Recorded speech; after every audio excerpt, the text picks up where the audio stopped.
छात्रों, अब हम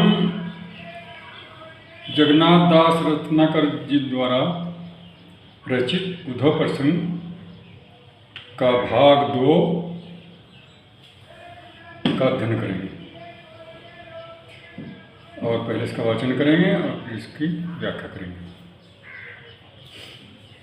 कन्ने दूत कंधो ब्रह्म दूत है पधारे आप धारे प्रण फेरन को मति ब्रज बारी की कह रत्नाकर पै प्रीति रीति जानत न ठानत अनीति आनी नीति ल अनारी की मान्यो हम कन ब्रह्म एक ही कहो जो तुम तो हमें भावती न भावना अन्यारी की जय बनी बिगड़ी न बारिधिता बारिधि को बूंदता दिल है बूंद विवश विचारी की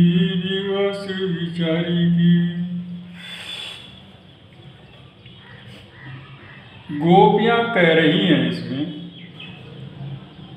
उद्धव जी से। उद्धव जी ने जो वहाँ आकर के निराकार निर्गुण परमेश्वर की उपासना का जो संदेश दिया, जो उपदेश दिया, उसको सुन करके वो गोपियाँ उद्धव जी से कहती हैं कि हे उद्धव जी, कन्न दूत कंदो कि आप कृष्ण जी के भेजे हुए दूत हैं अथवा ब्रह्मदूत हैं अथवा निर्गुण परमेश्वर के दूत हैं। पधारे आप जो यहाँ आप आए हैं, किसके दूत बनकर आप आए? धारे प्रण फेरन को, और जो आपने प्रण धार रखा है, कहेगा फेरन को यानी घुमाने को, बदलने को, मति ब्रजबारी की, मति में बुद्धि, ब्रजबारी गोपियाँ जो वहाँ ब्रज की जो गोपियाँ थी ब्रजबारी के हे उद्धव जी, आप कृष्ण जी के भेजे हुए दूत हैं या निर्गुण परमेश्वर के दूत हैं, हमारी समझ में ये नहीं रहा। क्योंकि अगर आप कृष्ण जी के भेजे हुए दूत होते तो आप कृष्ण भक्ति की बात करते, लेकिन आप कुछ और ही बात कर रहे हैं, इसलिए हमें शक पैदा होता है कि आप कृष्ण जी के भेजे हुए नहीं। क्योंकि आप जो आए हैं, आपने तो ऐसा दिखाई देता है कि यहाँ जो गोपियाँ हैं उनकी बुद्धि को आपने फेरने का प्रण धारण कर रखा है, उनकी बुद्धि को बदलने का आपने प्रण धारण किया है, जिसको लेकर के आप यहाँ आए। बात कह रत्नाकर पर प्रीति रीति जानत न, रत्नाकर जी कहते हैं कि वो गोपियाँ ने बता रही हैं कि आप प्रेम की रीति को नहीं जानते, प्रेम के नियम को नहीं जानते, और ठानक अनीति आनी नीति ले अनानी, और तुमने अन्याय की नीति को ठान रखा है।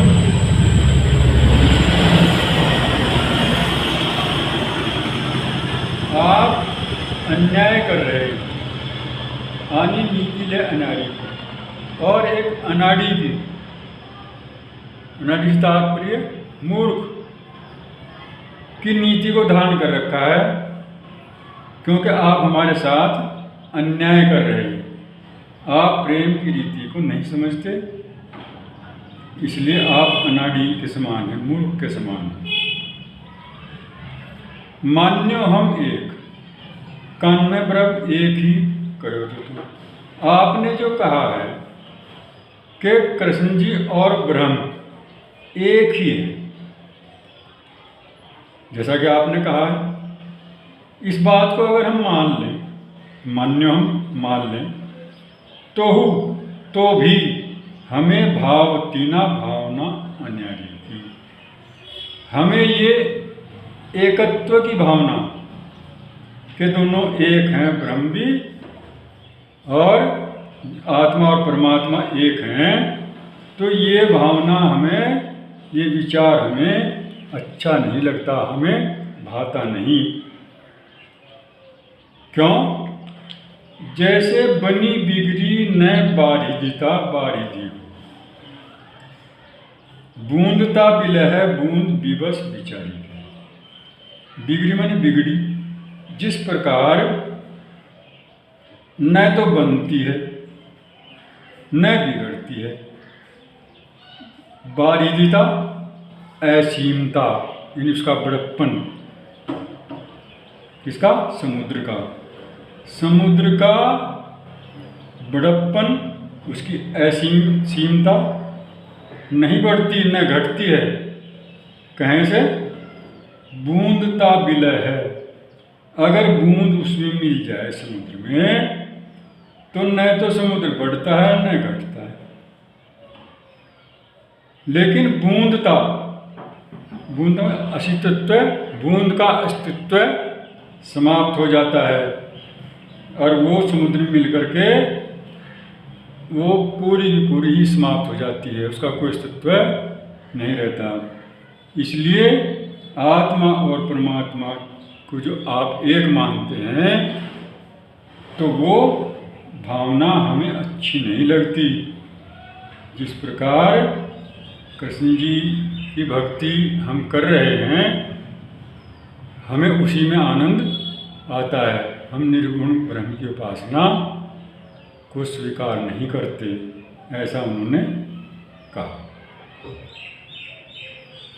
तो इसका जो संदर्भ है वो तो जो पहले से चलता आ रहा वो चलेगा, और इसमें हम प्रसंग जरूर लिखेंगे।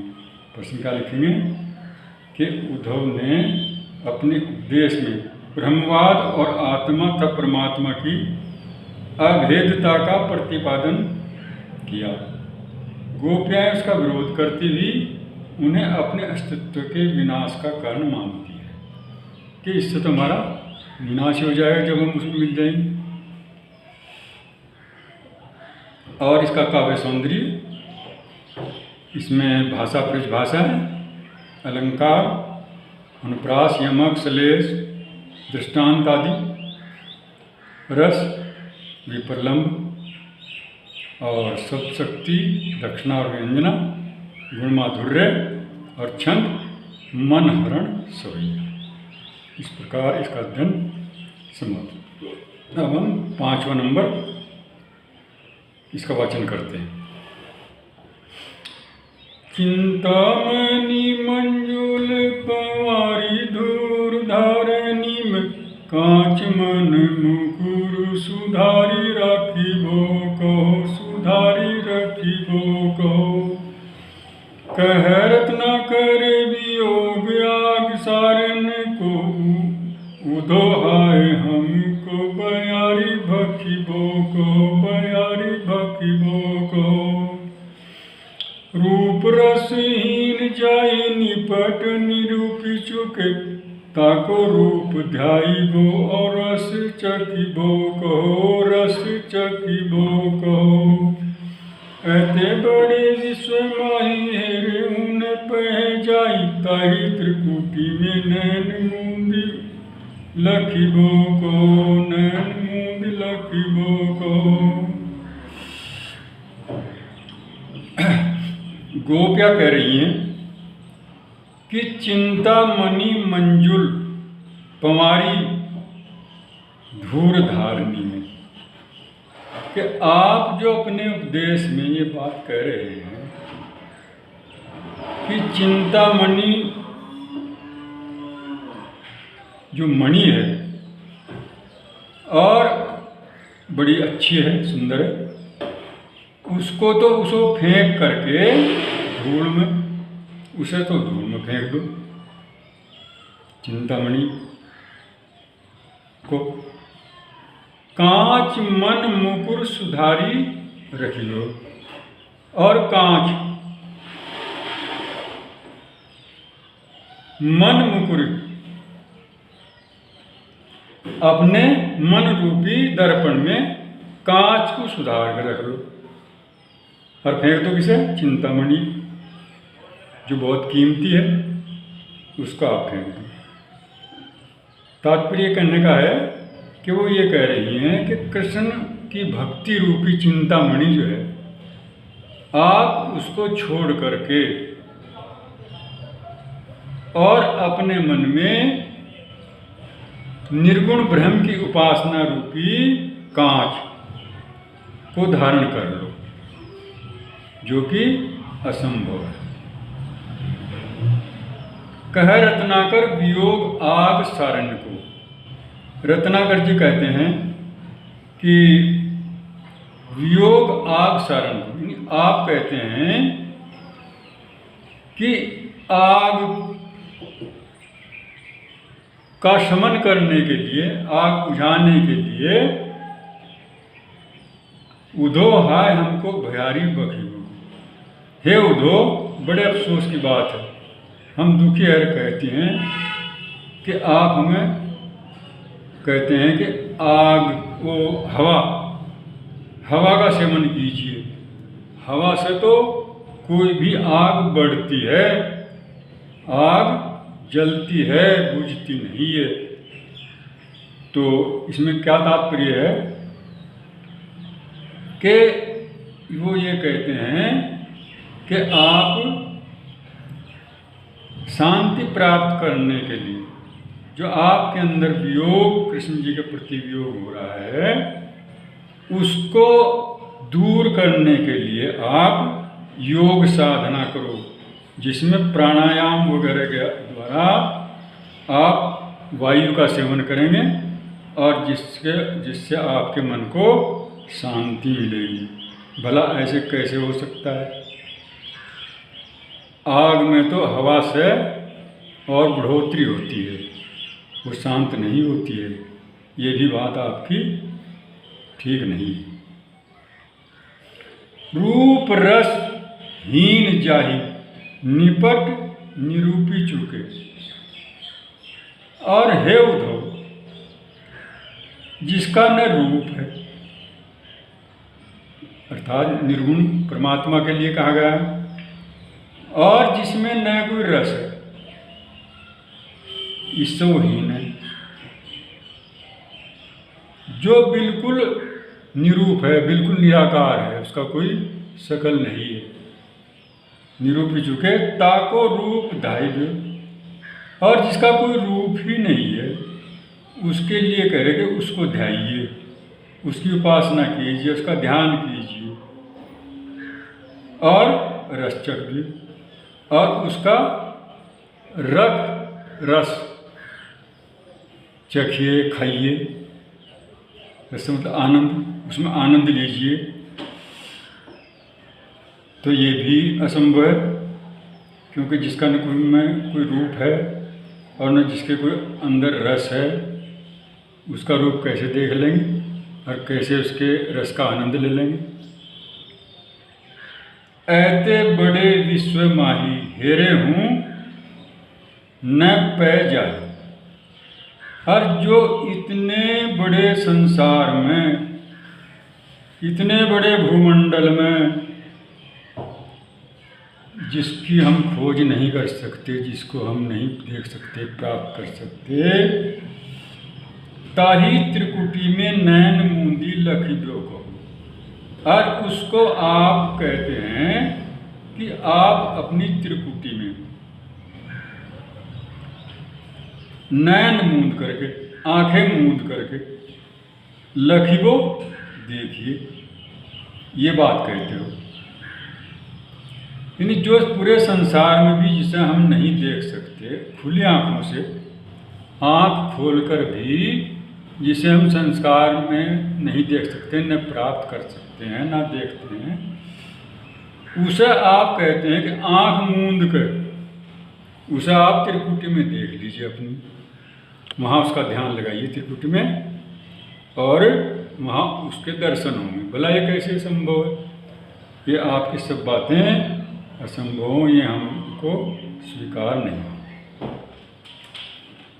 ये इसमें अब इसका प्रश्न लिखेंगे, और प्रश्न में लिखेंगे कि प्रस्तुत पंक्तियों में गोपियों द्वारा अपनी तरफ बुद्धि के आधार पर योग साधना को निरर्थक सिद्ध किया है, और वे कृष्ण भक्ति को छोड़कर निराकार ब्रह्म की उपासना करने के लिए तैयार नहीं। और इसका काव्य सौंदर्य, इसमें भाषा ब्रज भाषा है, और मुहावरों का सुंदर प्रयोग किया गया है। अलंकार, श्लेष, रूपक, अनुप्रास, विरोधाभास और रस श्रृंगार, सब शक्ति, लक्षणा एवं व्यंजना और गुणमाधुर्य और छंद, मन हरण सवैया।